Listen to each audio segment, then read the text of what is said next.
Good evening, sports fans. Thank you for joining us. For most athletes in Midland, Odessa, the NBA, NFL, or the bigs in baseball are the ultimate goals. But as Whitney Harding tells us, one local diver's dream is the 2012 Olympics, and her first step begins in a few weeks.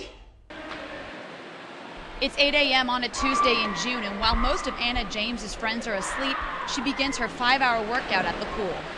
There's a lot of sacrifices, I guess, when you're this high on a level of diving, but in the end it's all worth it. I get home at about 1 and a lot of my friends are just waking up, so it's really just like I'm a normal kid then. The 15-year-old's career has been relatively short. She only began the sport 5 years ago, and this will be her first international competition.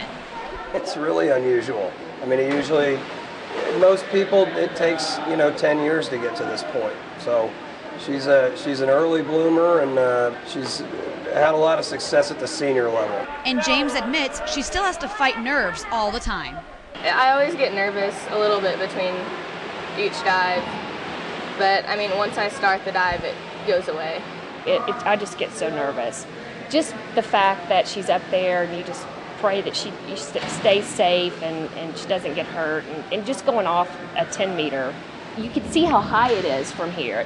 Up here on the 10-meter, it is a 3-story fall, and Anna hits the water at a little over 30 miles an hour, but she says doing it synchronized and having someone with you takes a little bit away the magnitude. It kind of gives me the feeling like I'm not really alone up there, like she's doing it too, and it makes me a little bit more comfortable. But when it comes to diving, James's favorite part of the sport would probably make most people's knees go weak. Feeling of falling, the feeling of jumping off 10-meter. I think to be a diver, you kind of have to be a little bit different in the head. The World Championships begin on July 16th in Shanghai, China. We'll be sure to get you James's results. Reporting for CBS 7 Sports, I'm Whitney Harding.